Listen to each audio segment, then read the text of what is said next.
여러분 안녕하세요. 이번 영상에서는 양력 5월과 6월 운을 간단히 설명해드리고 운세 전략까지 말씀해드리겠습니다. 양력 5월이면 음력 3월 운이 5월 11일까지고요. 5월 12일부터 음력 4월 운이 시작되기 때문에 두 달의 운이 교차한다고 보시면 되는데요. 임진, 계사, 갑우월로 이어지는 이 시기의 운세 예측이 여러분이 운세 계획과 전략을 세우시는데 작게라도 도움이 된다면 참 좋겠습니다. 유튜브에 영상이 올려지면 특성상 아무래도 신규로 들으시는 분의 숫자가 항상 많을 수밖에 없죠. 그래서 이미 3월 12일자 12달 운세풀이에서 이 내용을 들으셨던 분은 내용이 중복될 수도 있으니까요. 미리 말씀드리고요. 또 신규로 들으시는 분들이 불편하지 않게 다시 한번 달의 운세를 내용과 함께 이야기해드리겠습니다. 그리고 혹시 12달 운세가 궁금하신 분은 시간 나실 때 3월 12일자로 올려드린 12띠별로 올려드린 영상 참고하시면 되겠고요. 여러분들께서는 운세 예측을 듣고 혹은 여러분들의 운세 전략을 세우실 때도 마찬가지입니다만은 운이라는 것은 결국 달 운이 교차될 때는 초하룻날 운이 칼로 무자르듯이 나눠지는 게 아니란 것도 아시면 좋겠죠. 결국 어느 달이나 운세 대응을 하실 때는 나가는 달의 운과 또 새로 시작되는 달의 운이 교차되는 그런 시기에는 운의 강함과 약함의 그 정도에 따라서 운들이 서로 영향을 미친다고 생각을 하셔야죠. 그래서 달 운을 이해하실 때는 하나의 도화지 위에 두 달 운을 함께 올려놓고 하나의 그림으로 그 운을 여러분께서 보신다면 여러분들이 운세 대응을 하실 때 더 도움이 될 겁니다. 5월 11일까지 운세에 영향을 줄 이 로유단화의 운세를 한번 살펴보죠. 로유단화의 운세는 마치 길에는 버드나무, 담장에는 꽃이 둘러싸였듯이 사람 간의 관계에 있어서 경사를 의미하는데요. 특히 12달 가운데 애정과 연애운이 가장 좋은 달이고요. 애정 연애 관계가 꼭 아니더라도 이성이 나에게 덕이 되는, 또 이성 때문에 내가 도움을 받는 그런 운세도 포함되어 있습니다. 주로 좋은 어떤 경사스러운 소식을 듣게 되는 그런 운세인데요. 반대로 또 이런 달에는 지인이라든지 친척의 상갓집에 가게 될 그런 운도 함께 들어 있습니다.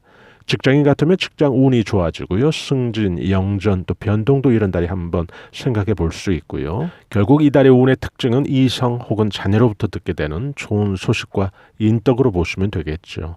혼사한 자녀가 들려주는 이세 소식 같은 것도 포함되고요. 대체적으로 외부로부터 인덕이 우호적으로 그렇게 미치는 달로 이해하시면 되겠습니다. 이성과 귀인으로부터 덕이 되는 그런 운세란 얘기인데요. 우리는 귀인의 운세에서 늘 놓치지 말고 잘 이해해야 될 그런 부분이 있는데요.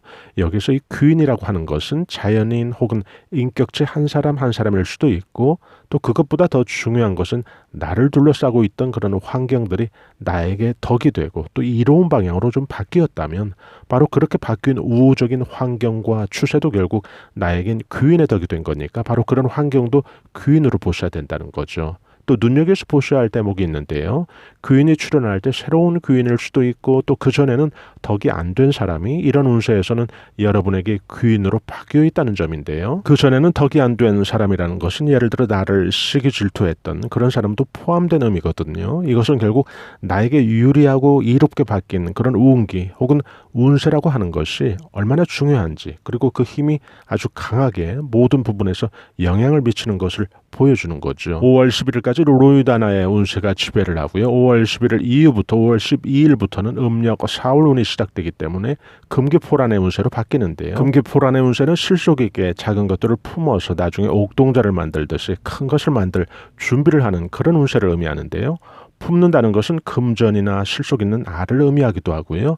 또 사람을 품는, 사람을 잉태하는 것도 함께 의미하죠. 애정이나 연애운이 좋아지는 그런 운세이기도 하고요. 또 신혼 같은 경우 임신을 의미하기도 하는데요. 또 나이 드신 분들 같은 경우는 이런 경우 자녀들로 인해서 기쁜 소식을 듣게 되는 그런 운세이기도 합니다.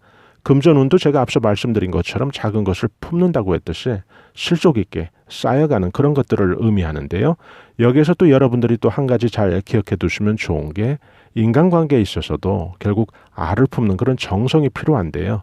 누군가 지금 감싸고 품듯이 좋은 어떤 인간관계를 유지했다면 결국 그런 인간관계가 나중에 나에게 큰 덕이 되어 있는 그런 실속 있는 귀인의 역할이 되어 있다는 거죠. 결국 이런 달은 후일을 위해서 준비하고 계획하고 또 품는 그런 운세를 의미합니다. 금계포란의 운세에서 제일 중요한 운세 대응 전략은 금전적인 것은 큰 지출할 일은 이 시기를 피해서 하시면 좋고요. 또 인간관계에 있어서는 알을 품는다는 것은 결국 보듬는다는 의미죠. 이해하는 마음으로, 좀 넓게 포용의 마음으로 임하란 얘기죠. 사람을 품는다는 것은 내가 저 사람에게 무슨 꼭 덕을 받아야지 하고 품는 건 아니겠지만 결국 잘 품어놓으면 언젠가 나도 모르는 사이에 귀인의 역할이 되어 있다는 거죠. 운세의 그 상호작용이 서로 좋은 인연으로 유지, 발전되는 것을 도와준다는 그런 의미겠죠. 보듬는다는 것은 마음에 허그를 하란 얘기죠. 여기서 말하는 건 꼭 이성관계가 아닌 남녀노소 불문하고 모든 나와 연관된 모든 인간관계를 의미하는데요. 이 경우 그 상대방을 보듬는 마음으로 임하란 얘기죠. 마치 그 알을 품듯이요. 품는다는 것은 미래의 커다란 어떤 성과를 위해서 지금 정성껏 알을 품는 마음으로 임하란 얘기죠. 이런 시기에 내가 품는 만큼 결국 나중에 나에게 귀인이 돼서 돌아온다는 그런 의미인데요. 이런 운세 전략이 여러분들에게 좀 꼭 도움이 됐으면 좋겠네요. 여러분께서 운세 예측을 들으실 때 이 금계포란의 운세가 예측된 그런 달에는 항상 구설은 조심하셔야 좋은데요. 결국 내 이름이 타인에게 오르락 내리락 해서는 안 된다는 얘기죠. 인간관계에 있어서 좀 적당한 거리두기를 할 필요가 있는 건데요.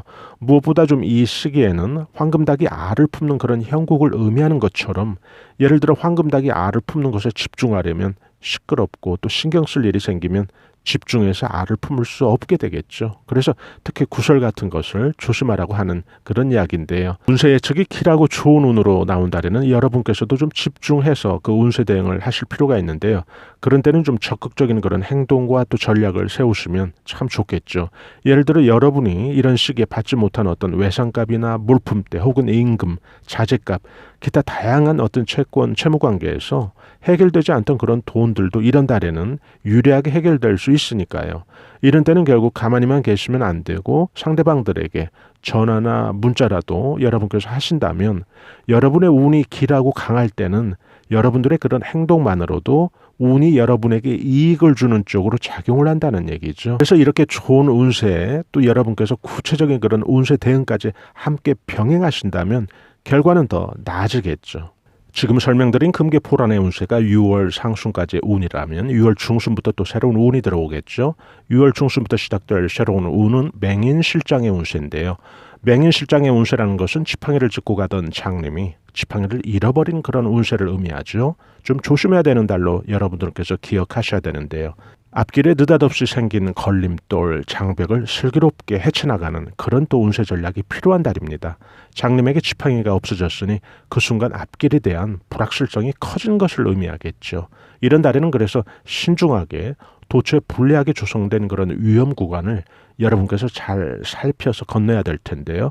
관제구설에 휘말리지 않도록 조심해야 되고요. 재물의 손재수, 사물의 손실수, 또 투자 시에 위험 부담의 어떤 최소화 전략이 이런 달에는 꼭 필요합니다. 결국 이런 운세에서는 전반적으로 나를 둘러싼 상황이 환경이 불리하게 작용할 수 있다는 것을 염두에 두시고 운세 대응 전략을 살펴야 되는데요. 무엇이든지 좀 이 시기에는 돌다리도 좀 두들겨보고 건너가는 그런 운세 대응이 좋겠죠. 이사나 투자 변동은 불리하고요. 이 시기 피해서 계획을 잡아보시면 좋겠죠. 보수적이고 좀 수비적인 그런 운세 전략이 필요하다는 얘기죠.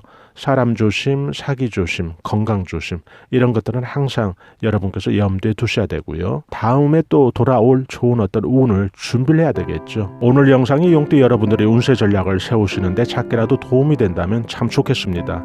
앞서 언급한 대로 가을에 커다란 문서운과 재물운이 예상되어 있기 때문에 그런 달까지 무리 없이 운이 전개되려면 결국 봄철에서 초여름에 이르는 이 시기가 또 중요할 수밖에 없는데요. 한 분 한 분마다 운세 예측대로 크게 성취하는 그런 한 해가 되시기를 바라겠습니다. 저희 감성수초야TV는 행복한 중년을 위해 자기개발과 감성 충전을 위한 각종 알찬 정보를 올려드리고 있는데요. 건강한 노년까지 여러분의 든든한 친구 같은 그런 채널이 될 것입니다. 좋아요와 구독으로 저희 채널에서 제공되는 각종 알찬 정보들을 실시간 무료로 편리하게 받아보실 수 있겠죠. 저희는 다음에 더 나은 영상으로 여러분들 다시 찾아뵙겠습니다. 대단히 감사합니다. 여러분 안녕히 계세요.